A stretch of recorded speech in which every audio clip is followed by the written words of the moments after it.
welcome back to your accountancy class. We are doing admission of partner chapter and today our topic is treatment of reserve accumulated profit and losses.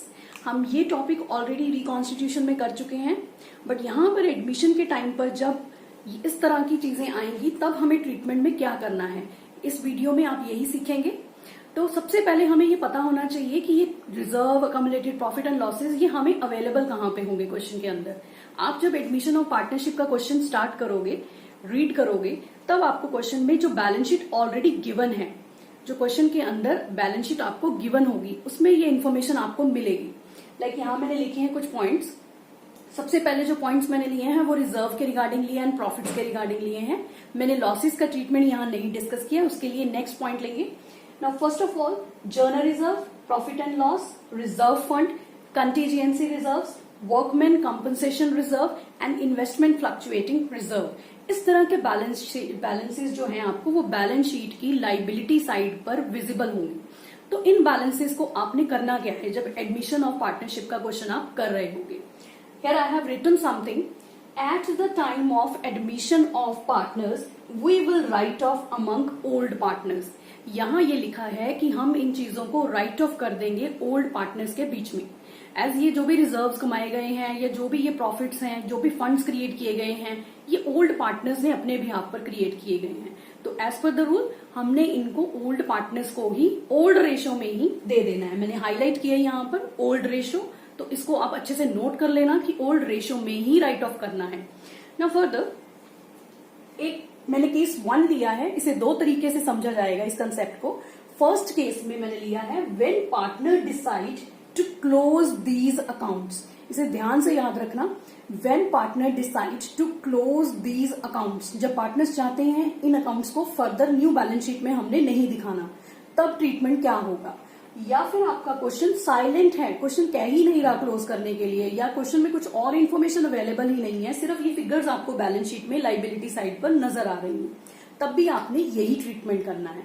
अब हम देखते हैं इसका treatment क्या है। मैं सबसे पहले जर्नल एंट्री पास कर रही हूं।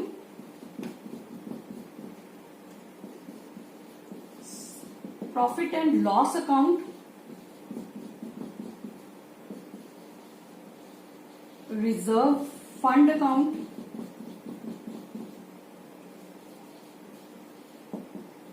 Contingency,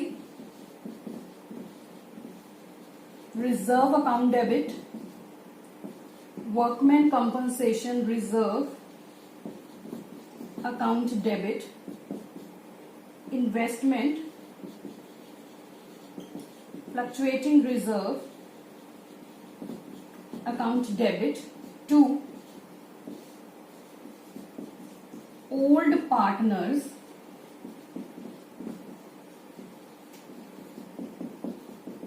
capital account. आप देख सकते हो मैंने इन सबको एक ही जर्नल एंट्री में कन्वर्ट कर दिया है, क्योंकि जर्नल एंट्री करते हुए ये कंसेप्ट बहुत इजीली समझ आ जाता है। Journal reserve account debit, PNL account debit, इन सबको डेबिट कर दिया। क्वेश्चन में चाहे एक ही चीज गिवन हो, पर मैंने इसको सबको डेबिट कर दिया है इकट्ठा ही to old partners capital account. Suppose हमारे क्वेश्चन में ये सब चीजें गिवन होगी तो हम इन सबको डेबिट करेंगे सबसे पहले, जर्नल एंट्री पास करनी होगी तो, और old partner account capital account को क्रेडिट करेंगे। इसका सिंपल मीनिंग क्या है कि कैपिटल अकाउंट में ये किस तरफ जाएंगी, क्रेडिट साइड। हाँ जी, कैपिटल अकाउंट में ये पार्टनर के कैपिटल अकाउंट की क्रेडिट साइड पर जाकर पोस्ट हो जाएंगी। तो आप इसमें कोई गलती नहीं कर सकते हो। आपको ये सारी चीजें इकट्ठी बता दी है मैंने, और जो भी चीज हमने इसमें करनी है that will be divided in old ratio, जो भी अमाउंट हमारे पास होगा। इससे रिलेटेड हमें क्वेश्चन भी करेंगे फर्दर। सबसे पहले हम इस कंसेप्ट को सीख लेते हैं कि एंट्रीज को करना किस तरह से है। तो आपको अगर जर्नल एंट्री पूछी जा रही है क्वेश्चन में, तो ये सिंपल जर्नल एंट्री है। इन केस क्वेश्चन में प्रैक्टिकल पार्ट कर रहे हैं, तब भी आपको पता लग गया कि कैपिटल अकाउंट में ये क्रेडिट साइड पर जाकर अमाउंट पोस्ट हो जाएंगे। पार्टनर ए और बी हैं, तो आप लिख लोगे 2 A's कैपिटल 2 B's कैपिटल, और पार्टनर 3 है मतलब पुराने पार्टनर, जितने भी पार्टनर हैं उनमें ये अमाउंट डिस्ट्रीब्यूट हो जाएगा। Now we will take our further. Now this is our next case, when partners decide not to close these accounts, अब इन्हीं अकाउंट्स की बात हो रही है और क्वेश्चन अपने आप ही कह रहा है कि हमें ये अकाउंट्स क्लोज नहीं करने हैं। तो अगर ये अकाउंट्स क्लोज नहीं करने हैं तब हमारी एंट्री कैसी होगी? तब हम new partner capital account debit to old partners, ये एंट्री बहुत इंपॉर्टेंट है क्योंकि इस पॉइंट में सेपरेट क्वेश्चन भी आ सकता है आपको 2 मार्क्स में। तो ये एंट्री बहुत ज्यादा इंपॉर्टेंट है। New partners capital account debit to old partners. अब न्यू पार्टनर का शेयर तो आपको पता होगा, जब हम प्रैक्टिकल क्वेश्चन करेंगे उसमें ये पॉइंट आपको बिल्कुल इलेबोरेटिव वे में क्लियर हो जाएगा। तो यहां हम न्यू पार्टनर का शेयर लेंगे, नेट इफेक्ट लेंगे, जो हमने नेट इफेक्ट भी सीखा था। यहाँ पे फिर से हम थोड़ा रिवीजन करेंगे उस नेट इफेक्ट की भी क्वेश्चन के थ्रू। आप सिर्फ एंट्री नोट कर लो इस टाइम पर, मैं पीछे हो जाती हूँ बोर्ड से। You will write down this entry, new partners capital account debit to old partners capital account.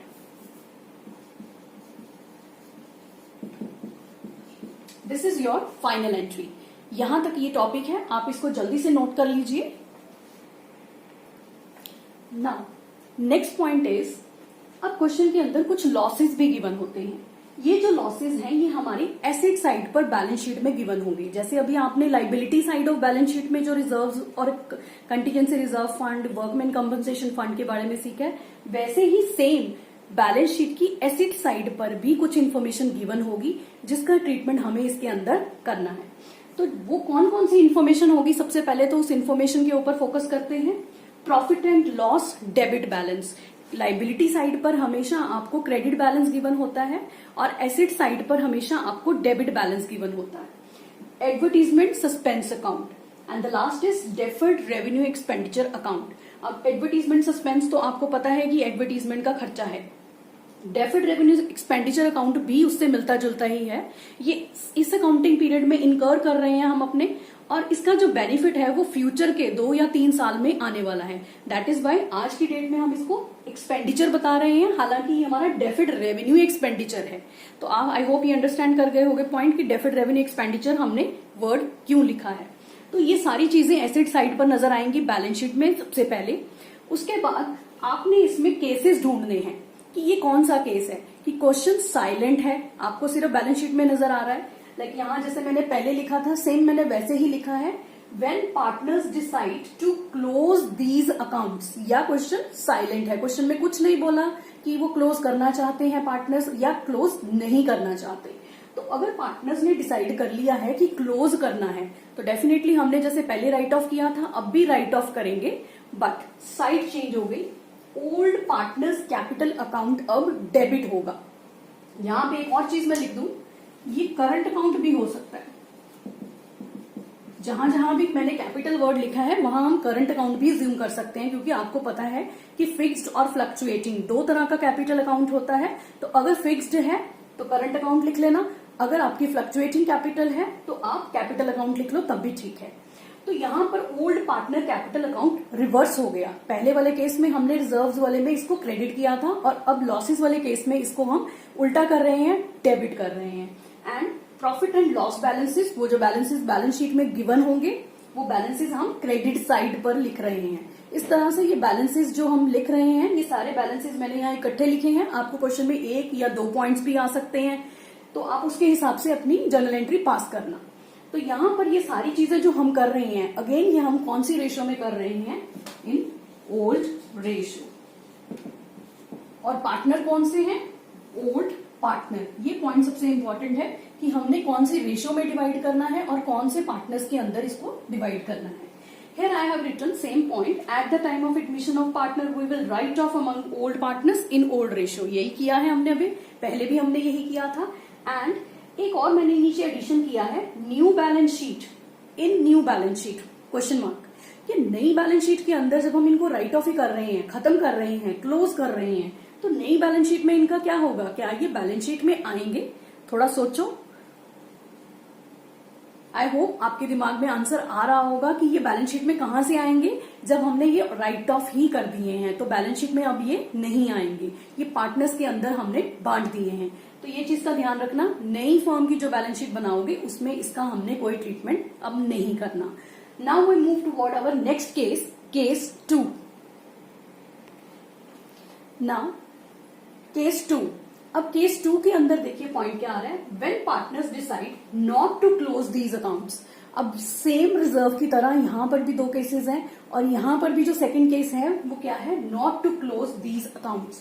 तो नॉट टू क्लोज जहां पर आ गया कि आप क्लोज नहीं करना चाहते इन अकाउंट्स को, तो आपने सेम वही एंट्री पास करनी है, कोई चेंज नहीं है.